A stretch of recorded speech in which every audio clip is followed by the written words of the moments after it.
El estudio llamado historia externa se refiere al estudio de las fuentes del derecho. La palabra fuentes del derecho no va a ser aquí en ustedes este año, porque también van a estudiar en introducción al derecho y normalmente van a hablar cada vez que inician algún curso de alguna rama del derecho de las fuentes de ese derecho. Y se puede referir a lo que son las fuentes formales, donde está expresado ese derecho, cuál es la forma que adopta el derecho. Como bien se puede referir a de dónde nacen las normas jurídicas, fuentes de producción, a los factores que influyen en la generación de un nuevo derecho, como serían los factores materiales o fuentes materiales. Bien se puede entender como la forma como nos informamos del derecho, fuentes de conocimiento, como sugiere el profesor Samper, que distingue entre fuentes directas e indirectas. La lectura del profesor Adame es extracto de una parte del libro del profesor Adame.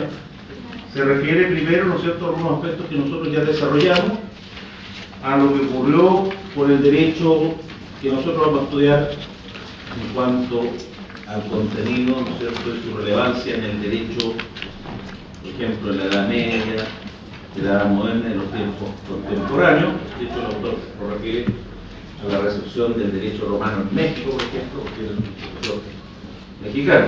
Pero también podríamos hacer la misma referencia a Chile, donde evidentemente nuestro derecho está básicamente en lo que al derecho privado se refiere, según la idea original de la codificación contenida en el Código Civil, aunque eso ya es parte del pasado, porque hoy día estamos en la época de la descodificación. La pregunta es, ¿qué está regulado en el Código? Porque prácticamente estamos llenos de leyes complementarias, tanto así que el apéndice incluso a veces tiene más volumen que el Código mismo. Y el apéndice está normalmente en las leyes que más se vinculan por los temas que el Código trata. En el caso del Código Civil, no olviden que al principio estaba todo contenido en el Código, de luego incluso las leyes que estaban vigentes en su época. Y ese código evidentemente tiene fuentes de inspiración, como pueden ser otros códigos como el de Napoleón, pero a su vez también no olviden que puede tener algún grado de inspiración en el viejo derecho romano. Y uno podría asumir que la recepción del derecho romano en Chile llega por la vía, ¿no es cierto?, de la incorporación de muchas reglas romanas que tienen su origen, la mayor parte de ellas en la respuesta de los juristas, en el articulado del Código Civil. Incluso algunas, entre comillas, soluciones que nacieron en el alero de los pretores e incluso de los ediles curules, que eran los que en Roma conocían de los conflictos en el mercado. Muchas de esas soluciones también están contenidas en la regulación del Código. Pero no olviden que nosotros estamos en una lógica distinta, estamos en la lógica de un derecho legislado. La fuente más importante es la ley, lo que en Roma llamaríamos una ley popular, porque luego se transformó simplemente en lo que determina el que tiene el poder, que sería el emperador. Porque no olviden que en el derecho del Bajo Imperio o Imperio Absoluto, el derecho está contenido básicamente en las constituciones imperiales.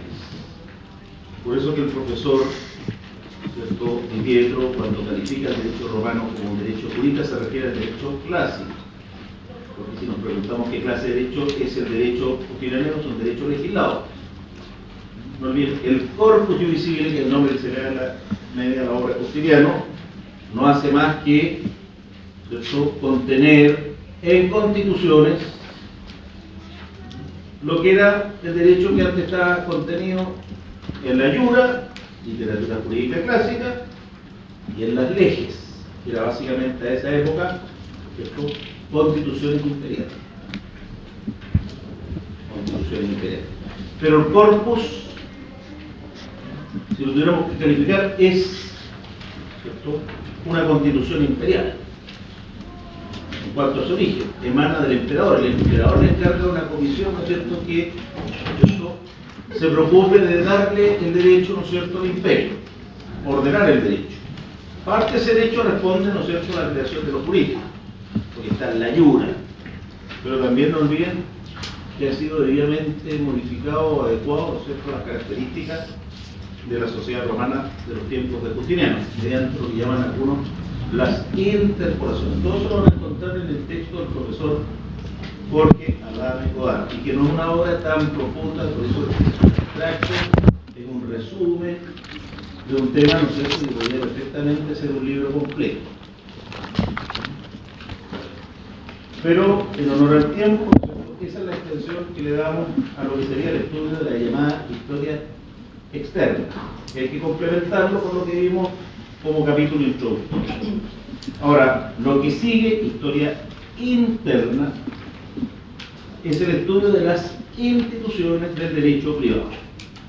Ahora, también nos vamos a ayudar de Gallo, porque Gallo, ese jurista romano clásico tardío, en su obra Instituciones, y también algo parecido vamos a encontrar las instituciones de Justiniano, que precisamente tienen como destinatario los estudiantes de Derecho, y su finalidad es servir, ¿cierto?, precisamente a la enseñanza del derecho. Es interesante, ¿no es cierto?, la preocupación, ¿cierto?, que se advierte por parte de Justiniano en los pobres alumnos de primer año de Derecho.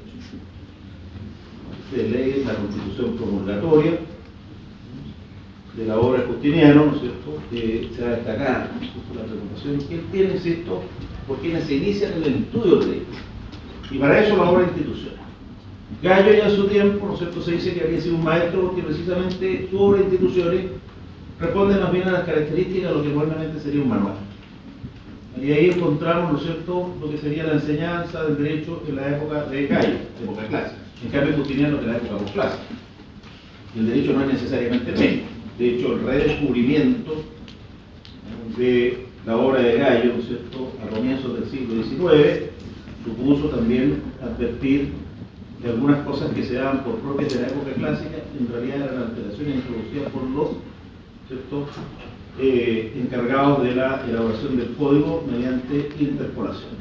Por eso que algunos se dicen como la arqueología jurídica, ¿no es cierto?, y buscan si la obra que está contenida en el digesto es fiel reflejo de su original o si ha sido interpolada, alterada, para adecuarla, ¿cierto?, al derecho de la época de Justiniano.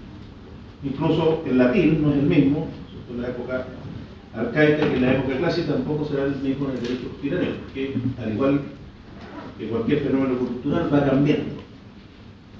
Bueno, entonces, ¿qué dice Gallo en su obra Instituciones? El derecho se refiere, ¿cuál derecho? Él enseña el derecho, nosotros podríamos llamar el derecho romano, pero también se podría llamar desde cierta perspectiva de derecho civil, porque tiene como destinatario, ¿no es cierto?, a los ciudadanos de Roma. Que todavía en ese tiempo no son todos los ciudadanos, no son todas las personas libres del imperio, porque recién con Caracara la ciudadanía va a pasar a ser la regla general. Pero Gallo enseña, ¿no es cierto?, que el derecho se refiere a personas, cosas y acciones. Si nosotros nos vamos al Código Civil, los libros del Código dan cuenta, por lo menos, de los dos primeros conceptos.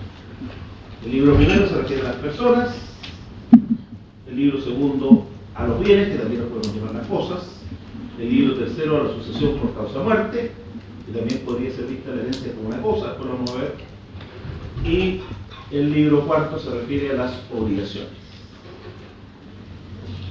Lo que es para uno una obligación es un derecho personal, y no olviden que los derechos personales, al igual que los derechos reales que tienen por objeto una cosa, están cosificados en el código. Y dice el código respecto a las cosas incorporales consisten en meros derechos, 565, y en el 576 nos dice que esas cosas incorporales pueden ser derechos reales o personales. La definición de derecho real, 577, la de derecho personal, 578. ¿De dónde están tratados los derechos reales? En el libro segundo, fundamentalmente, complementado por el libro tercero, que tiene un ámbito de aplicación un poco más amplio, y los derechos personales en el libro llamado las obligaciones. Insisto, lo que para uno es una obligación, para otro es un derecho personal. En el primer libro del código, las personas. Porque Gallo dice, primero que nada, el primer objeto del derecho, ¿no es cierto?, es la regulación de la persona. Derecho en sentido objetivo. Ahora, personas, ¿qué vamos a entender por personas? Bueno, si ustedes toman el Código Civil, la primera aproximación al tema sería a través del artículo 54. ¿Qué dice el artículo 54?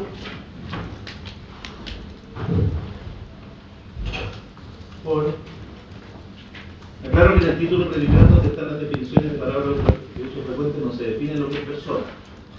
Se define lo que es niño, niña, infante, etcétera, pero no se define lo que es persona. ¿Qué dice el artículo 54? ¿Algún lector? Señorita, no hay que pedir permiso. Empieza a leer el primero que tiene. Lo ideal sería que no estuviera en el código. Las personas son naturales o jurídicas. De la personalidad jurídica y de las reglas especiales relativas a ellas se trata en el título final. Ya, o sea, el código, sin definir lo que es persona, dice o son naturales o son jurídicas. De lo cual se desprende que persona no es sinónimo de ser humano. Que usted sabe perfectamente que no solo son personas las llamadas naturales, que serían los seres humanos, hasta el día de hoy. Pero además existen las personas jurídicas. El concepto de persona jurídica, por ejemplo, 545, si alguien lo puede leer, no es necesario que lo repita, por favor, porque es bastante criticado. Claro que el código fue novedoso en su época porque fue uno de los primeros a nivel mundial en destinarle un título a las personas jurídicas. Incluso todavía no estaba pensado la nomenclatura en esa época. Se le llamaba normalmente personas morales, jurídicas, y todavía se discute cuál es su naturaleza jurídica. Veamos qué dice el 545. Se llama persona jurídica ficticia, capaz de ejercer derechos y contraer obligaciones civiles, y de ser representada judicial y extrajudicialmente. Las personas jurídicas son de dos especies: corporaciones y fundaciones de beneficencia pública. Las corporaciones de derecho privado se llaman también asociaciones. Una asociación se forma por una reunión. En la primera parte, si se dieron cuenta, se hace una referencia a lo que sería una persona jurídica, un ente o persona ficticia. Es decir, las verdaderas personas son las de carne y hueso. Pero el derecho le da también la calidad de persona a entes ficticios, detrás de los cuales evidentemente están intereses humanos. Las personas jurídicas existen en función de intereses del ser humano, ya sea de personas individuales o de entes colectivos. Es decir, como el ser humano es precario y limitado, eventualmente pasará, pero las personas jurídicas quedarán. La persona jurídica es una suerte de institución, por así decirlo, que solo existe para el derecho, por lo menos así lo entiende un sector de la doctrina, porque hay algunos que se preguntan si son en realidad también realidad. Sobre todo cuando nos preguntamos si es que acaso debe ser reconocida o simplemente hay que otorgarle la personalidad. En cambio, el ser humano no tendría por el solo hecho de ser humano, y siempre cuando cumpla ciertos requisitos. Eso es lo que vamos a estudiar más adelante. Entonces, no bien en la nomenclatura actual, para nosotros persona no tiene por qué significar ser humano. El ser humano es persona, al igual que lo es, por ejemplo, la Universidad de Concepción, o lo es, ¿no es cierto?, un banco, o lo es un sindicato, o lo es, ¿no es cierto?, cualquier sociedad comercial. Ahora, ¿cómo tuvo la personalidad jurídica? Eso lo refiere el segundo semestre y a lo largo de un par de años durante la carrera. Pero, no sé si hay quedando claro. Entonces, ¿qué va a significar entonces ser persona? Ser titular de un patrimonio. ¿Qué tengo yo en común con cualquiera de estos otros dichos? El patrimonio. Que es algo que existe para el derecho también, aunque es un término que, al igual que la expresión persona, se puede utilizar fuera del ámbito jurídico con otros sentidos. No olviden el patrimonio de la chilenidad. ¿Qué es el patrimonio de la chilenidad? Las costumbres de los chilenos, no sé, celebrar las fiestas patrias, ¿cierto? Bueno, antes de celebrar la selección, el día antes, obviamente nos olvidamos que hoy día juegan, ¿no es cierto? E incluso perdiendo el día no están eliminados también. Es absurdo, la matemática lo aguanta. Bueno, pero ¿qué tengo yo en común con una persona jurídica? Bueno, lo que nos hace a ambas personas es que somos titulares de un patrimonio. Y el patrimonio es algo que existe para el derecho, como un conjunto de relaciones. jurídicas, tanto activas como pasivas, que forman un todo.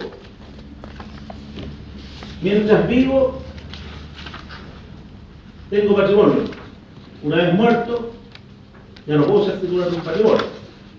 Termina mi existencia legal, dice el código. Pero eso que era mi patrimonio, ahora se puede transformar en una herencia. De la cual van a ser titulares mis herederos, como mis continuadores jurídicos. Si yo tuviera solo un heredero, pasaría a ser parte del activo de su patrimonio y las deudas que llegan en mi herencia, parte de su pasivo. Entonces no olviden, el patrimonio es muy relevante porque en el patrimonio nosotros tenemos por una parte un activo, donde están los derechos subjetivos de contenido patrimonial, que normalmente, ¿no es cierto?, tienen evidentemente un valor o correlato en dinero. Está ahí el derecho a la vida, aunque a veces uno reclama por la afectación a la vida o a la salud, ¿no es cierto?, una indemnización. El derecho a la vida no es un derecho que esté en el patrimonio. En mi patrimonio está mi derecho a propiedad, por ejemplo, mi derecho a usufructo,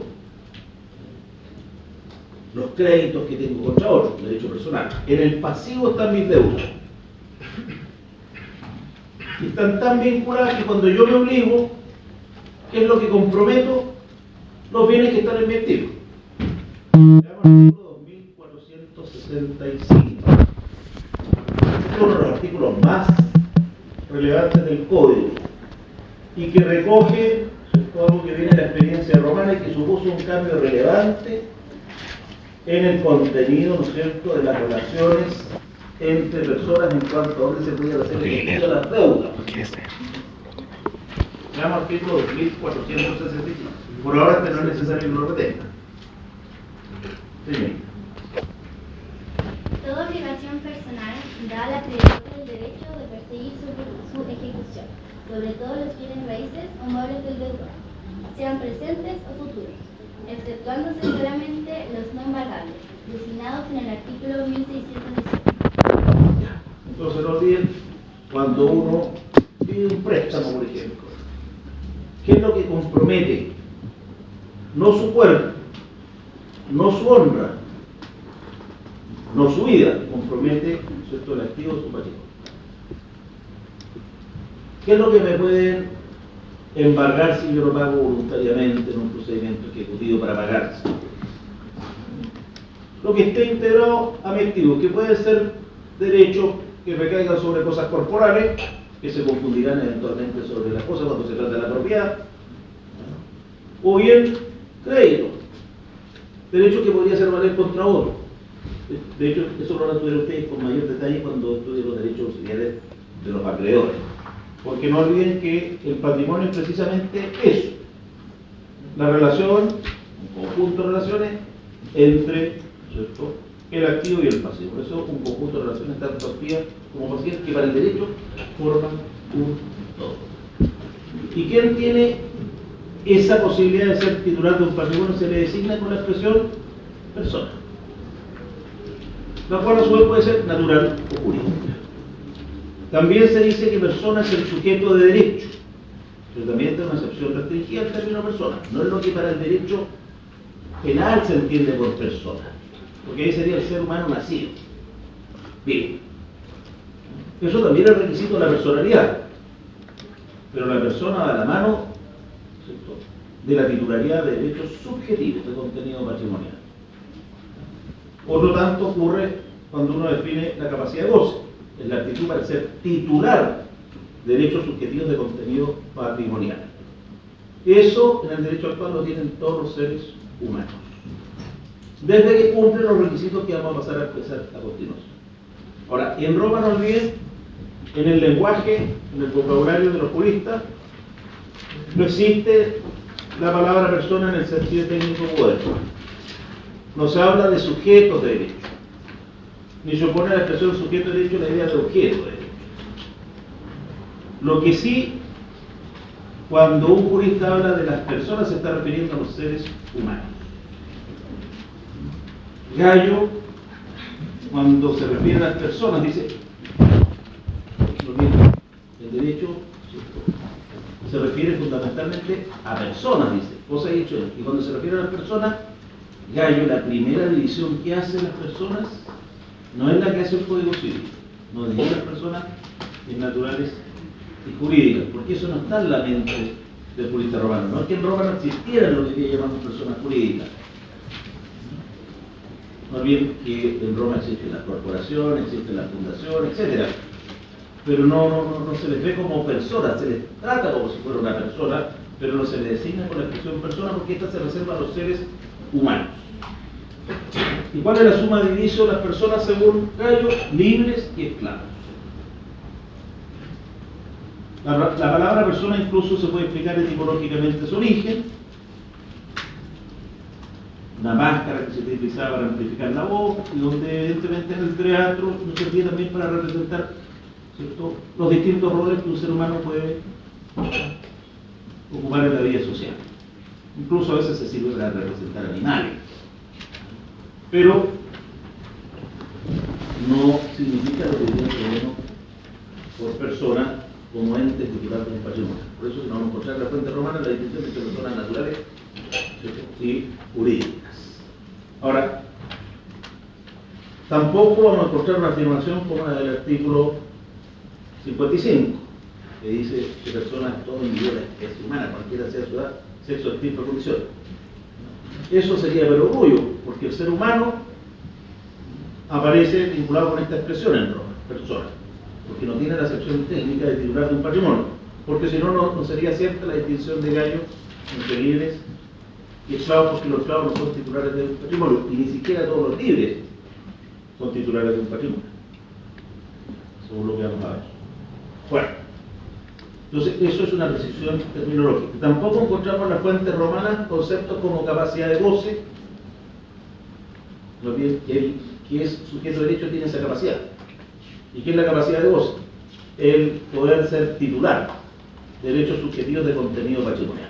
Ahí